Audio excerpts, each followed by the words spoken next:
So what do you want to talk about? It's been a while. Let's get right into it, guys. Welcome back. It's Wrestling with Fans.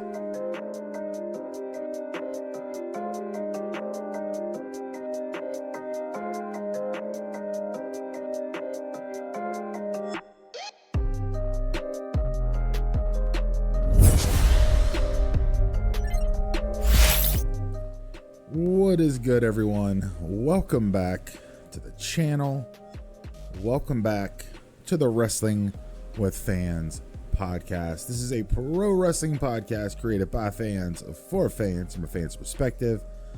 My name is Kyle. This is episode 238, Payback, Punk, and more.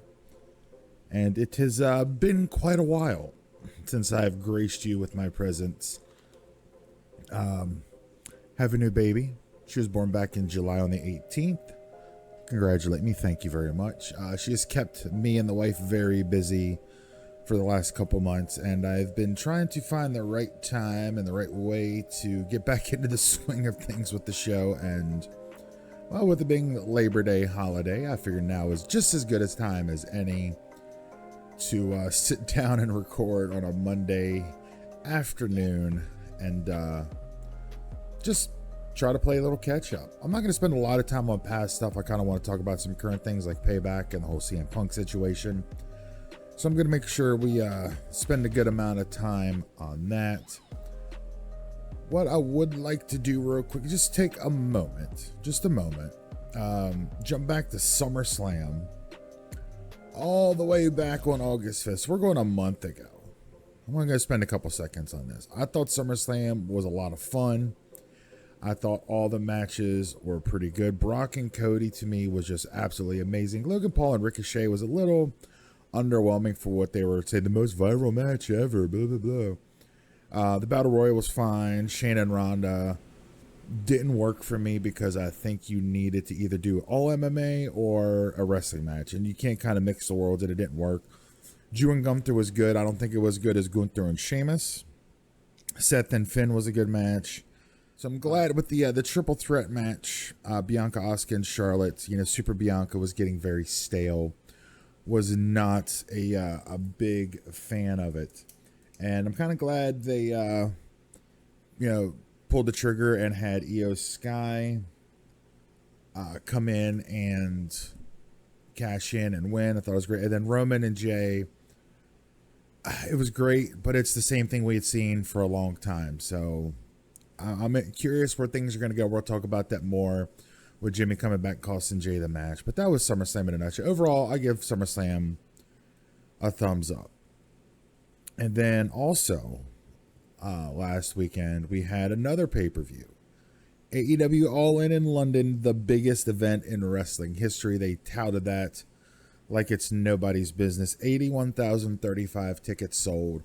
I have not sat down and watched the entire show. I have watched bits and pieces of it here and there. The only thing I'll say about the show is it was a long show. And of course, we'll talk about the brawl in, if that's what you want to call it, between Jungle Jack Perry and CM Punk. There's just a lot of stuff going on, a lot of matches. The main event is the one thing I want to touch on as far as the show. And I know why people love it. And if that's your bag, awesome. The whole double clothesline, double pin was just so corny and stupid. To me, it just kind of took away from the match just a little too much for my personal liking. I've enjoyed some of the stuff I've seen. I don't watch a lot of AEW. I've tried. I watched the Texas Deathmatch Chainsaw Massacre crap, and we were laying in bed, me and the wife, and I looked at her. I was like, yeah, I don't think I want to watch AEW anymore after that. And after that, I never hear anybody talk smack about the whole zombies thing, because that was on the same level as the Miz getting eaten by zombies. That was just garbage. And people defended it. And I was insulted by the fact that they tried to defend that crap. But yeah, congrats to AEW for putting on this big huge show in Wembley, and then they had a pay-per-view again this weekend, and I don't know why. they decided to do that. Tony Khan has already announced that he's going to do it next year as well. I don't get it. I don't get it, but it's not for me to get. It's just for me to sit back and comment on, and that's what I'm going to do. But of course, the thing everybody's talking about, the news broke over the weekend that CM Punk has been terminated by All Elite Wrestling. CM Punk terminated by All Elite Wrestling. I released a video right after it happened.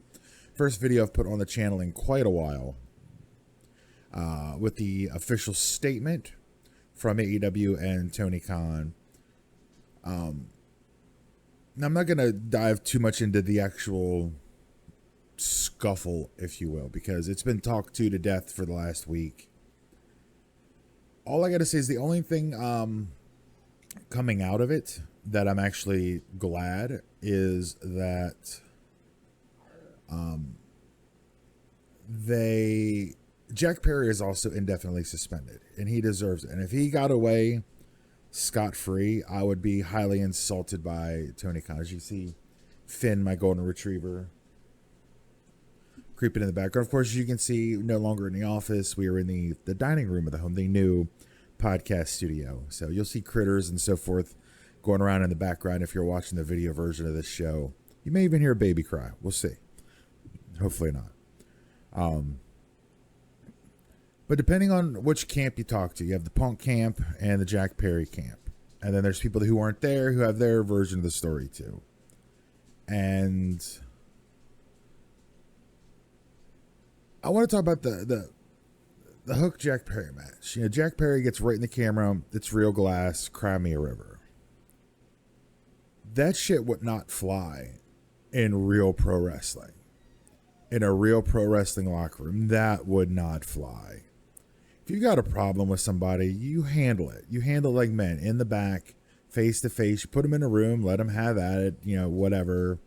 If you want witnesses, don't go out on, live on pay-per-view and air your grievances like a fucking child. Jack Perry is a child. I was never a huge fan of Jungle Boy to begin with. I have zero respect for Jack Perry after that. 26-year-old kid.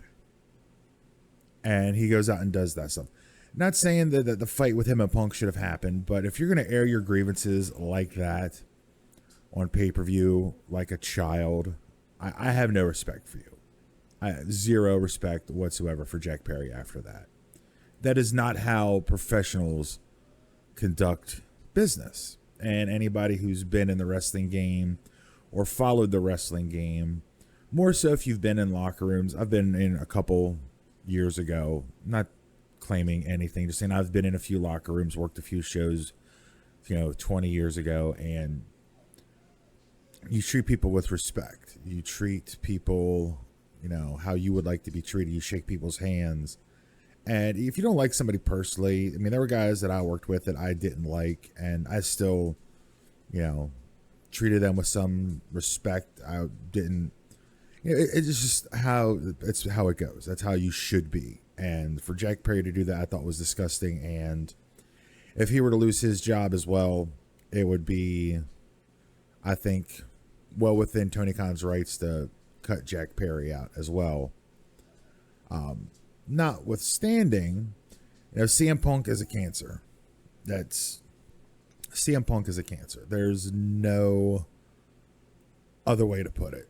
And about a year ago, I don't remember what it was for, but someone was interviewing Seth Rollins, and they were like, "What do you think of Phil Brooks coming back?" He's like, "Stay away, Phil. You're a cancer." And everywhere he's gone, that's kind of what you get. Phil Brooks has been described as a cancer. Now that he does have his, his Team Punk people, and more power to him. I'm sure Phil, to certain people, is an amazing and awesome dude that you want to hang out with and be friends with. And then I'm sure he rubs a lot of people the wrong way. And I guess it just depends on... I don't see there's a lot of gray area when it comes to anything CM Punk, either personally or professionally. It's you love him or you hate him. I haven't seen many takes in the last few days and last week and the last years or so where there's a gray area with him. It's black and white when it comes to Phil Brooks, to CM Punk. And He is no longer with AEW. Now, the big question, should CM Punk go to WWE? The short answer, no. The long answer, hell no. The only thing I would love to see from CM Punk, and if you believe whatever rumor and innuendo is out there on the internet, he's going to have a fiery interview to get a lot of stuff off his chest after this AEW run, and I'm here for it. I would love to hear his side of everything, because a lot of those dirt sheet reporters, those dirty sheet reporters, and of course the soundboard wants the dirty sheets. Ooh. Those dirty sheet reporters. I can almost guarantee, I'm 99% positive, they're getting all their information from the Elite's camp. It's been well known that the Bucks will give stuff to Dave Meltzer. Not faulting anyone, just stating my opinion on the situation and what a lot of other people have thought and felt as well. But they're reporting what a lot of people are, Team Elite, with especially the brawl out last year. Punk's never really told his side. And I'm sure, like they say with everything, there's your side, there's my side, and then there's the truth is somewhere in the middle. And I'm sure that's that's going to be the case there, and that's going to be the case with this whole all-in situation. And I'm just really curious what Phil Brooks, what CM Punk has to say about his time at AEW, because I'm sure it's going to set the internet ablaze, the internet wrestling community ablaze. Whenever that ultimately happens, and it's going to be so hot that even this podcast is going to be set ablaze just like that. But yeah, I'm curious to see what happens. Should the confrontation have happened? No. Jack Perry instigated it with his little childish antics. But we'll see what happens. The Young Bucks apparently on Collision this weekend. We're doing victory laps after the show is over in the ring. I'm going to start calling AEW, ACW all childish wrestling, all childish wrestlers. I'm sure there's some stuff that happens in WWE, but you don't hear about it.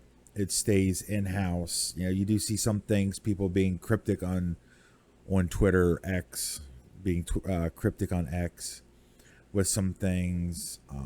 And people say stuff after they're under contract, but when usually, you don't hear about these sort of things from WWE.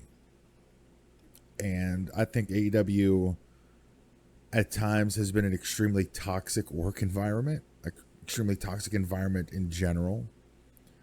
And I mean, this is just my opinion, just from things I've read and seen. I haven't been there, so I have no inside knowledge. I have no direct, experience, but it seems like at times they've been very toxic there. And I think that's because it was run by the boys. If, with the EVPs being wrestlers, all the main, power positions, save Tony Khan, is the boys. Talent relations is the boys. EVPs are the boys. The Bucks got to stop somewhere. And Tony Khan, I don't think, was quite suited to be that Vince McMahon role, as I'm using air quotes if you're watching the video. If you're listening to the audio version, that Vince McMahon, the buck stops here, the ultimate, you're fired kind of guy. And I don't know, that's just my take. I could be totally wrong, but that's just my take on the whole situation. It's a shame that grown adults couldn't work together. I mean, they even gave CM Punk his own show to separate him from everybody else. And this stuff still happened. So I'm curious to see what the next couple weeks brings for All Elite Wrestling, and see what the next step is for CM Punk. A lot of people are wanting him to come to WWE. There's a lot of people that don't. And there's a wife in the background. You can wave to the camera. She's got the baby. You're fine. You can just keep walking through. So it'd be interesting to see. I personally would not want CM Punk back in WWE. Would I watch if they did sign him? and he came out and cut a promo, or, another pipe bomb or whatever, of course I tune in. Of course I talk about it a lot, but it's not something I'm looking forward to, not something I really care to see.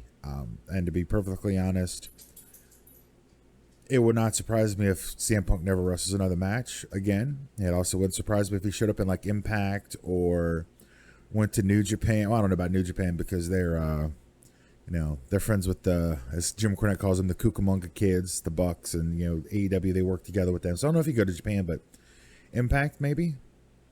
Do some indie gigs. I don't know, but I really don't see much more from CM Punk physically in the wrestling business. But time will tell. It'll be interesting to see what all the future holds, not only for AEW but for CM Punk as well. Let's take a quick pause for the cause. Played my little social media commercial. We'll come back. We'll talk about Payback from this past weekend. Guys, it is so good to be back here on the air doing another podcast. And let's take a quick pause for the calls, and I'll be right back. It's Wrestling with Fans.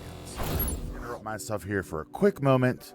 First off, thank you for checking out Wrestling with Fans here on YouTube. If you're enjoying what you see, make sure to leave a big old thumbs up and click that subscribe button down below. The other ways you can help support the show is to follow us across all of our other social medias.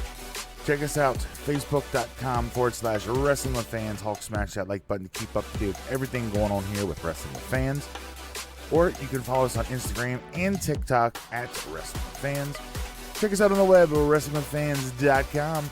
New audio shows go up every single Sunday at midnight. Or you can take us on the go, download us to your favorite podcast listening device. You can get us wherever you get your podcast fix. Just search Wrestling with Fans Podcast. We are on all the major platforms: Apple, Google, Spotify, iHeartRadio, Stitcher. Wherever you get your podcast fix, you can find Wrestling with Fans. Last but certainly not least, comments, questions, feedback, topics you want covered on the show, shoot me an email, wwfshow@gmail.com. Again, that's wwfshow@gmail.com. Links to everything are down in the video description and down below, so make sure you check that out. Without further ado, back to the show. Coming back in here, Wrestling with Fans, episode 238.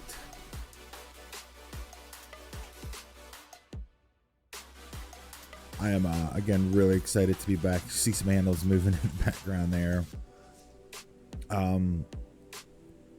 One thing I wasn't going to originally talk about, but I'm kind of thinking about it is, let's take a quick moment to talk about Wyndham Rotunda.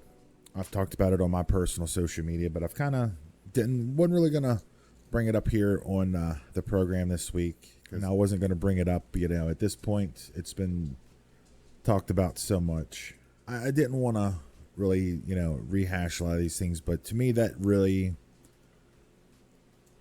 we had lost Terry Funk as well. RIP to the Funker. I didn't grow up on Terry Funk. My first real introduction to Terry Funk was his ECW in the mid-90s. I'd heard the name, but that was the first time I'd actually seen him and seen anything like that. So, it didn't hit me like Bray Wyatt. Because Bray Wyatt, I remember when he first came in as Husky Harris as part of NXT and the Nexus. And I feel like I watched the guy grow up on TV. When he leaves, behind, his girlfriend, Georgia Offerman, who was a former, ring announcer with WWE. Left behind kids. And now as I'm a dad, it hits different when you see stuff like that. And at only 36, guy was so young. So young. And to know that those kids, won't have their dad, it hits a little different when those things happen now. And that's kind of the first time since being a dad that kind of, I've been kind of put in that situation where I've seen things like that. And it hits me a little different now. But yeah, just from everyone here at Wrestling with Fans, condolences to the Funk family. And also condolences to the entire Rotunda family as well. RIP Wyndham, and you will be missed. One of the most creative minds in modern wrestling. I love The Fiend. I thought it was great. But for me, the only thing that ever, I don't even want to say it's a knock, but the only thing I would say about Bray's matches is, as The Fiend, it's like, Everything is perfect, and then the bell rings. What happens when the bell rings? And to me, it just never quite delivered on the level of the promos, the vignettes, everything else. Everything else was perfect. I just can never get into the once the bell rings kind of thing. And that's the only criticism I've ever given of Bray Wyatt is what happens when the bell rings. And I've just never been a fan of that Fiend stuff or the. It worked great during the Thunderdome era, but in front of a live crowd, not so much. And again, I want to say it's not even a knock, but just my take is I was just never a fan of once the bell rang. Now, as the Wyatt family Bray, like the 6-man tag with Brody and Eric Rowan versus the Shield, that was great. All of his other in-ring work was amazing. It's just the Fiend stuff. What happens when the bell rings? And it just never delivered, in my opinion. But a creative genius gone too soon. Wyndham Rotunda was 36 years old. Now let's talk Payback. Payback took place this past Saturday, September 2nd, from the Big Paint Can from PPG Paints Arena, Pittsburgh, Pennsylvania. The wife and I were just up there in December for SmackDown. Awesome experience. Great wrestling venue. Great wrestling venue. And I thought the show overall was good. I think the card was really front-loaded. And the back half is kind of where things fell apart for me. But let's break it down. Let's break it down. I feel like I need to have that as a soundboard clip. Let's just break it down. But let's see here. So, with Payback, they started off with an absolute banger. To me, Trish Stratus versus Becky Lynch is probably the best women's cage match I've ever seen. It was so good. Such an amazing match. Like, I wasn't sure what to expect from it, to be perfectly honest. You know, they pushed this match feasibly, from SummerSlam. Becky had the whole when life gives you lemons, make lemonade. They had the shirt made. And to tell you what, homegirl made some motherfucking lemonade. Becky Lynch made chicken salad out of chicken shit, if you want to use that analogy from the wrestling business. 20-minute match. They gave them time. It didn't even feel like a 20-minute match. Sometimes when you have these matches like this, they feel like they go on for way too long. This was a 20-minute match. It didn't feel like a 20-minute match. And they could have given them 30 minutes, and I think these ladies would deliver. So many crazy, insane spots. Even Trish at, I think, 46, 47 years old. Let's see, how old is Trish Stratus? Trish Stratus is 47 years old. 47 years young. Still a smoke show. Out there taking superplexes draped over the top of the cage. There was a Widow's Peak and a Twist of Fate to pay homage to Victoria and Lita, the first ever women's cage match in WWE. So they were paying homage to those ladies. Trish and Lita, obviously the first ladies at main event and Monday Night Raw. They told a great story. I wasn't a huge fan of Zoe Stark getting involved in the end. I get it, because usually cages are meant to keep the lady, keep interference from happening. But I thought it was subtle enough and not, enough to really take away from anything in the match itself. To me, that was a 5-star match for me. That was an A+ match. Trish and Becky just tore the house down. And to me, it was the match of the night. Even I liked it better than the tag match, to be perfectly honest. A lot of people are probably like, what about the tag match? What about the tag match? I love the tag match. But to me, that cage match was match of the night.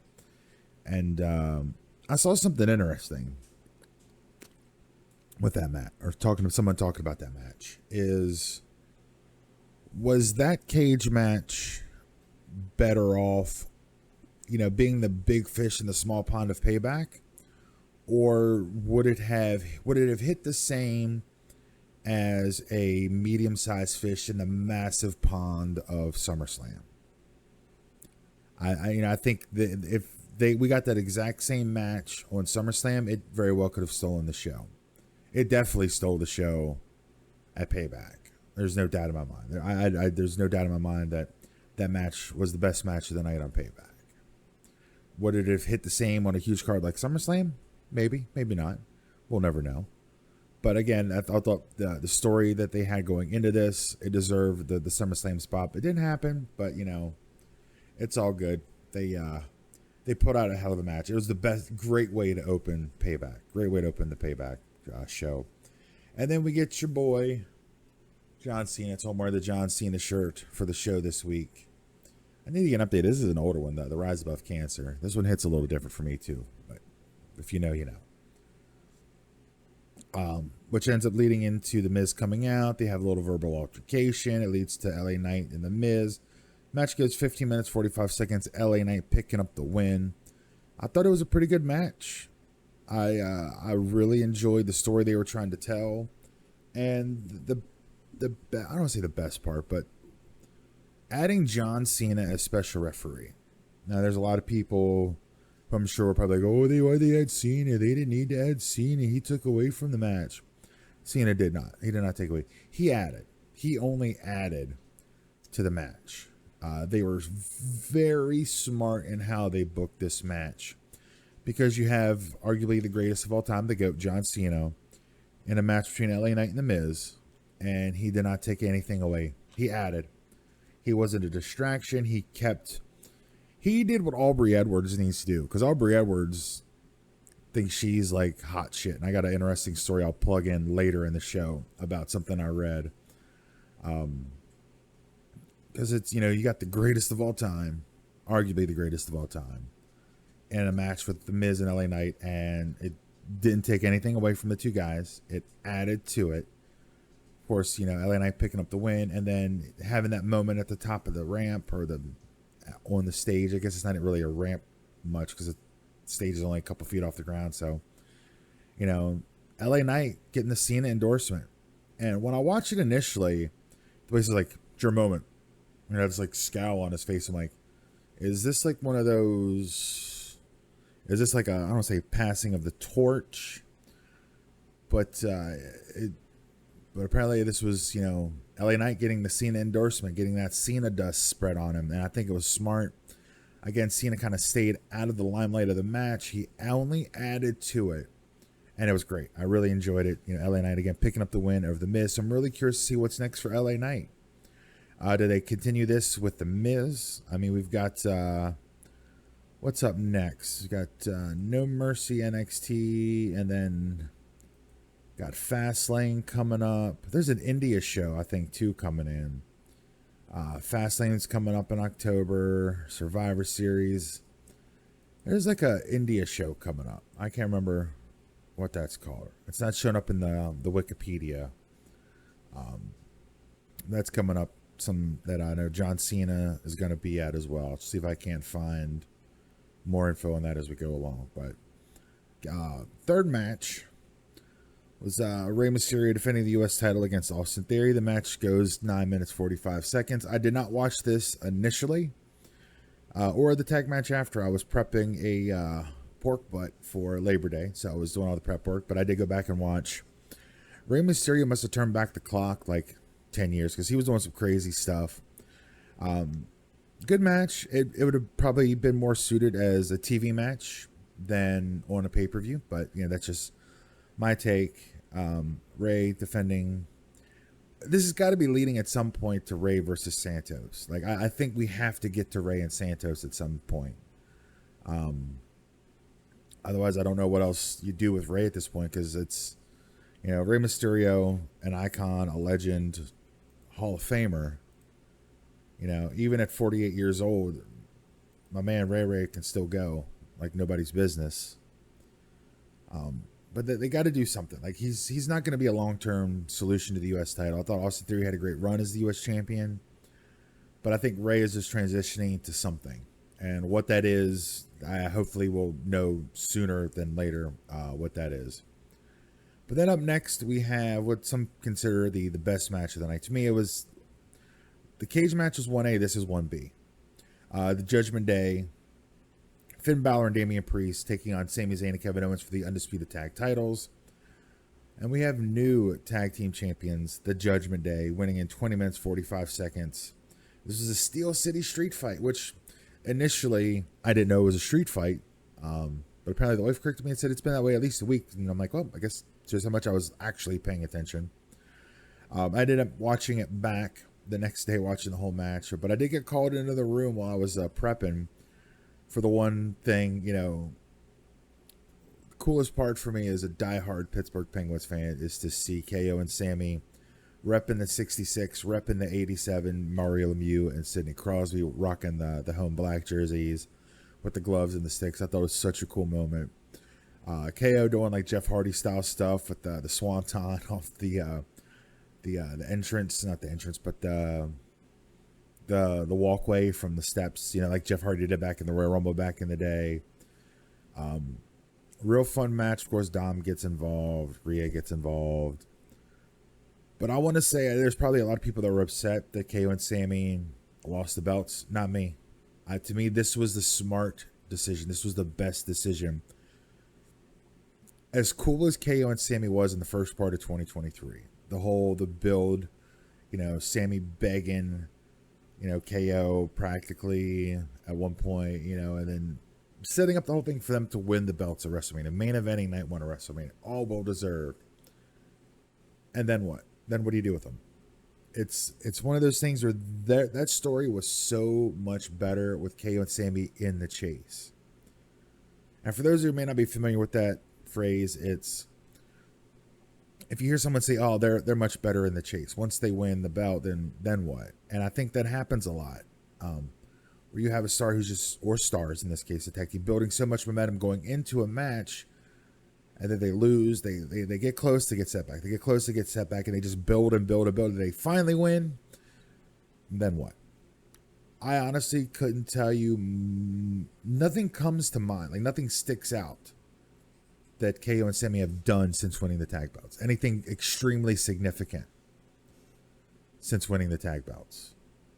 Like that's not a knock at them because they're amazing. I thought they were great as a team. I thought the story, leading into Mania was great, but as champs, they really haven't had much to do with them because outside of the Usos and KO and Sammy for the first half of the year, there weren't really any other tag teams.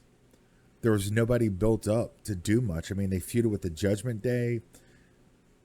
And there's really nothing else that stands out. Like, once they won the titles, they didn't have anybody lined up. They didn't build anybody up to be that challenger. And once they separated them from the bloodline at the draft, then what do you do? Like, they really didn't do anything significant that I can remember. I'm sure someone will corruptly correct me down in the comments below. If there's something you remember, let me know. Because there's really nothing to me that really stands out as, oh my God, that was awesome they did as champs. But I think the story they're telling with the Judgment Day have been the MVPs for the last 2 months, kind of since the culmination of the Bloodline story at WrestleMania. The Judgment Day has kind of taken over as the 1A story. Because there's been so much happening in the Bloodline where they've kind of disbanded, Jey Uso is now on Raw because I didn't talk about that because that was in there. The Grayson Waller effect. I'll backtrack to talk about that because I totally forgot about that was in there. But yeah, I think it's great because I think they can tell a lot of fun stories. Damian Priest still having the briefcase. Him and Finn still aren't on the same page. Got JD McDonough who also got involved in the match. He's trying to get in the Judgment Day. I think eventually it's going to turn Damian Priest babyface is going to separate from the Judgment Day. And it's been nice because there for a long time, it was like Dominic and Rhea carried the whole Judgment Day thing. And now Damian Priest and Finn Balor are carrying the Judgment Day. And I want to say Dom and Rhea have taken a back seat, but they're not quite as prominent as far as driving the story with this group. And I think it's great that they've been able to shift and allow Finn and Damian Priest to kind of take charge and have Dom and Rhea play the supporting roles. Where they're there for a while, Dom and Rhea were in charge, and Finn and Damian Priest were kind of playing the supporting role. So it's been nice that they've been able to keep the Judgment Day relevant, keep the story moving forward, even if it's in a completely different direction that people thought. They're still moving it forward, and I've been a big fan of everything Judgment Day in 2023 so far. They've been, up there as the MVPs of WWE, along with the whole Bloodline thing for 2023. It's been great to see, and I was very down on Judgment Day for a long time. I thought it was one of the dumbest ideas that they had, come up with in a while, but they've really brought it around. They've done a great job. So kudos to WWE and their creative staff for keeping the Judgment Day relevant and the story moving forward. It's been a lot of fun to watch. But speaking of Judgment Day, we get another Judgment Day match. Rhea Ripley defending the Women's World Championship against Raquel Rodriguez. Mommy retains the belt in 17 minutes, 20 seconds. And this is a match that, by this point, after the cage match, Knight and Miz, and then the tag match, I was pretty much spent.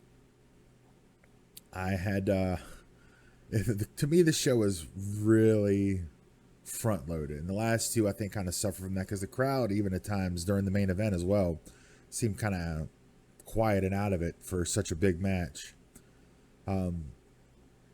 It's nice that Rhea finally got a one-on-one match because it feels like Rhea hasn't wrestled one-on-one in forever in a meaningful match. The story they told with Raquel going in, the hurt and coming back and all this stuff, it's fine. But Raquel Rodriguez has zero personality. Raquel Rodriguez has a muscular back and she smiles a lot. And there's nothing else to her. There's nothing else to her. She was amazing as a heel in NXT, and I'm hoping maybe we can see see her go back to that heel persona from NXT. I thought she'd had a great heel run in NXT as women's champion. Thought it was just awesome. She's a big girl. She's tall. She's muscular. She's a great heel, but they have her smiling and she flexes her back. There's nothing else to her character. Nothing else to her at all. And I think that's doing her a disservice. So maybe now that WWE sees that she can produce in the ring and she can give these great matches with some of their high profile women, that maybe they can do a little something else with her. At least, fingers crossed. That's what I'm hoping for. And then we get to the main event.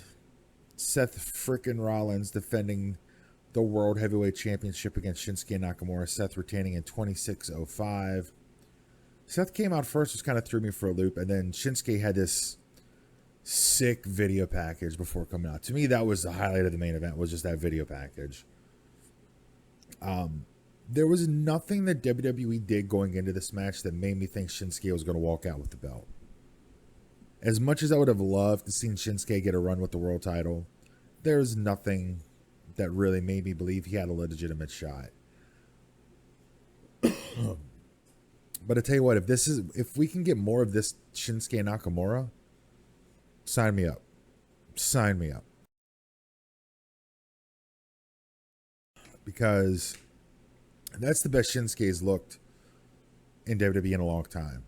Just everything about his character going in. The heel Shinsuke has been great.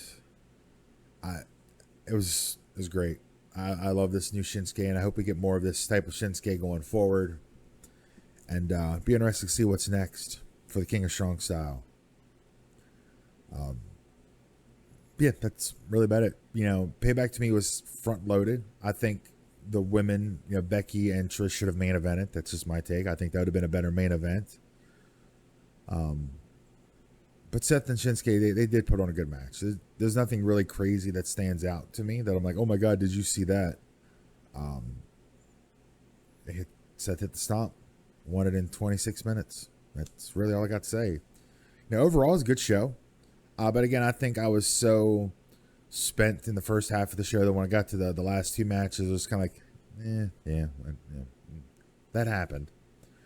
But the other thing I forgot to talk about, or that was kind of in there, I think it was after the LA Knight and Miz match, we get the Grayson Waller effect with special guest, the American Nightmare Cody Rhodes. And it was fairly quick, didn't get a lot of banter going on. But Cody did have a big announcement that the newest member of Monday Night Raw, main event Jey Uso. He came out to a slightly remix version of the Usos theme. The lyrics were changed a little bit. Whereas Jimmy Uso got the brand new theme music, which debuted on SmackDown, which is fire. That was great. I don't know where that theme came from, but it was a fire theme. And I'm assuming that they did this to separate these guys until WrestleMania, which, is fine. I would have, this taking place at like Rumble, so that way it's not that long of a wait. Because what do you do with Jey Uso until Mania next year? If they're going to go with Jimmy versus Jey at WrestleMania. I mean, they talked about it this past year that's their dream one day is to wrestle each other at WrestleMania. And I would assume that that's where this is headed. It's to a WrestleMania 40 match, Jimmy versus Jey. They make it a triple threat with Solo. Make it three brothers wrestling each other. I don't know if time will tell, but I'm really like, what do you do with Jey? He's over there by himself. Jimmy's at least on SmackDown. He can still play off his brother Solo. He can still play off Paul Heyman. He can still play off Roman Reigns. They can still continue that part of the Bloodline story. But what do you do with Jimmy? What do you do with Jey? What do you do with Jey over on Monday Night Raw? I don't know. So I'm really curious. As I'm recording Raw, it's just a couple hours away, so I'll catch the beginning of Raw before I have to go to bed. And we'll see what happens with main event and Jey Uso. I'm sure he'll get highlighted probably early on tonight on Monday Night Raw. But overall, again, Payback, really good show. Enjoyed it, and I'm definitely looking forward to.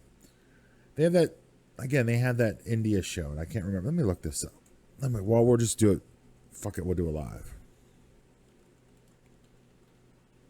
Let's see. It's like some weird name. Superstar Spectacle. Superstar Spectacle. So let's look that up.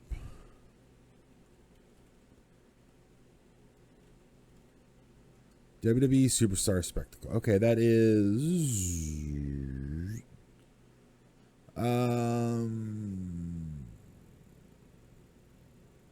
September 8th. So next week. Next week, Superstar Spectacle. So here's what we know. We have 3 matches announced.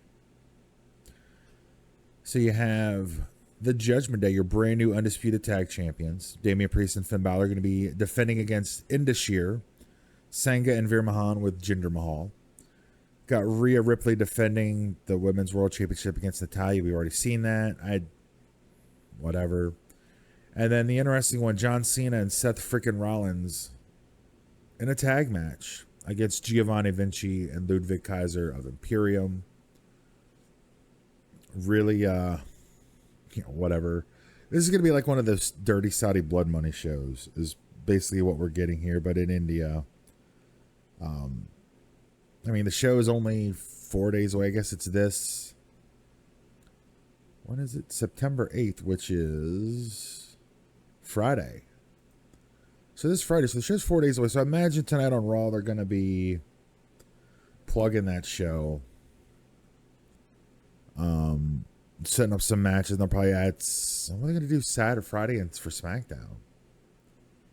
I don't know. But speaking of Raw, Gunther defending against Chad Gable tonight. If he wins, he will break Honky Tonk Man's 38-year record for the longest reign as Intercontinental Champion. So definitely looking for that. And then we get Drew McIntyre and Matt Riddle versus the Viking Raiders in a tornado tag. The Viking Raiders deserve better. Drew McIntyre is ultimately going to turn on Matt Riddle and go heel and, whatever, man. This is one of those things, like, whatever. But yeah, that's all for Payback. Quickly, All Out was that yesterday? Yeah, yesterday, the 3rd, from the United Center. There was a lot of matches. It was a long show. John Moxley is the new international champion. Surprised they didn't have him get the vacant Real World's champion because he always seems to get that belt whenever Punk will get hurt. Bullet Club Gold beat the FTR Young Bucks. Bryan Danielson and Ricky Starks had a match. It's good to see him back in the ring. Miro beat Powerhouse Hobbs in a meaty men slap and meat match. But Miro's wife, CJ Perry, the former Lana, made her AEW debut. Adam Cole and MJF defeated the Dark Order for the ROH tag titles. And some other stuff happened at All Out. That's kind of how I feel about that. I don't understand why Tony Khan would put shows back to back like that, back to back weekends, and he's going to do it again next year. I don't know why you do something like that, but that's why has a wrestling company, and I'm sitting in my dining room having a wrestling podcast. But we're going to wrap the show up here in just a minute. Let's take one more pause for the cause before we wrap up the show. Wrestling with Fans, episode 238.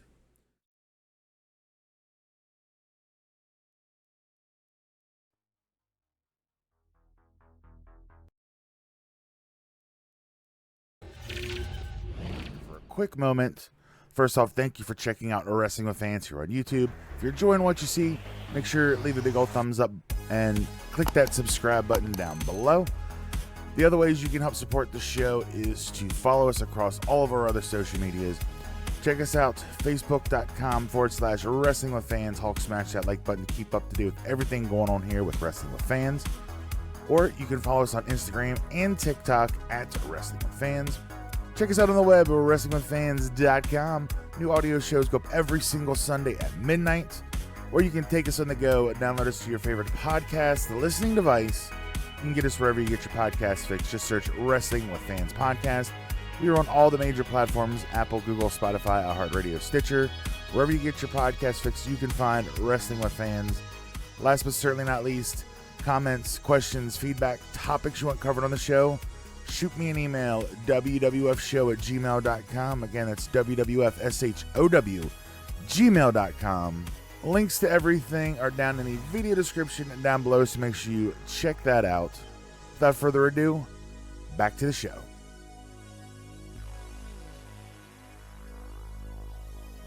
All right, coming back in studio. Before I wrap up, just got a couple cool things to show off. Things that I've picked up recently. Cody Rhodes Ultimate Edition finally came. I've seen a lot of people, a lot of influencers got theirs a while back. I've already got mine out on display, but I got to show this off. Such a cool figure. I think My Damn Toys had the best take. It's not perfect. There's some inaccuracies to it, but overall I really enjoy it. I mean, this is just so cool with the built-in entrance stage. Like, I love this figure. It's so cool. It's on display right now currently. I didn't do an unboxing, but I'll probably do a video where I go in depth and talk about it, because that's just what I feel like doing. A couple more things that I've picked up. These guys are on display too, but I did pick up the Legends. Undertaker, of course, he's not in there. It's just the box. And if you have the Undertaker, you have to get I Love You, Brother Love. So I've got my OG Undertaker on display with Brother Love. And then the last thing I picked up, this just came in. I ordered a while back, but got your boys, the Usos, the ringside exclusive Ultimate Edition 2-pack. Again, I'm not going to do a full-on like unboxing video like I used to do, but I will do a video here in the very near future reviewing these guys. There's Jimmy, who kind of looks like Jay. I think both these figures look more like Jay than Jimmy looks like Jimmy, and then of course the actual Jey Uso. So yeah, I was very pumped to have these guys. You can see there. Again, that's the ringside exclusive Ultimate Edition 2-pack, and it comes in this awesome box. You see Bloodline there. I'm excited to open them up and make a little Bloodline display. I've been trying to find that Roman Brock Heyman 3-pack. It's hitting TJ Maxx's for $20. I just want Paul Heyman. Like, I don't even care about Brock and Roman. I just want Paul Heyman, because I need to set that up, and then I'm gonna get that solo when he drops. I'm gonna pick him up when I see him. But a couple little figgy things there that I wanted to show off here, since I haven't done figs. Not much of anything. Like I said, the last couple months with the new baby have kept me busy. I've been pulling double duty, and working 2 jobs, and then doing a lot of stuff here at the house while the wife takes care of the baby. I've been trying to help her out and do a lot of things. So it's kept us busy, very busy. But yeah, I'm back, episode 238. Excited to be back sitting in front of the microphone again. I finally got the new setup. I'll do a video here soon, kind of doing the new office setup. I'll kind of turn the camera this way so you can see what I'm saying. The new setup here. Luckily, our dining room is big enough that it allows us to have this, because we got a couch, then the dining room table, and then the desk in our dining room. So we're fortunate enough to have the space here to be able to pull this off, because this will be Jen's work from home station as well. So be doing more content. I'm going to be doing more mobile content. I've been working on some things there to be able to do some mobile stuff. Instead of always having to sit in front of the computer, I can do more stuff on this wonderful little iPhone device. So, but guys, that is going to wrap it up. Again, it's good to be back. Again, if you haven't done so already, make sure, if you're watching on YouTube, hit that subscribe button, turn on your notifications for all the stuff coming your way. You can follow social media, Facebook, Instagram, TikTok, all that stuff. Subscribe to the YouTube. But that's going to do it for my return episode. Almost an hour. I'm surprised it went this long. That's what she said. But anyway, thank you all for watching. Thank you all for listening. Welcome back. Once again, my name is Kyle, and I'll see you next time right here. It's Wrestling with Fans.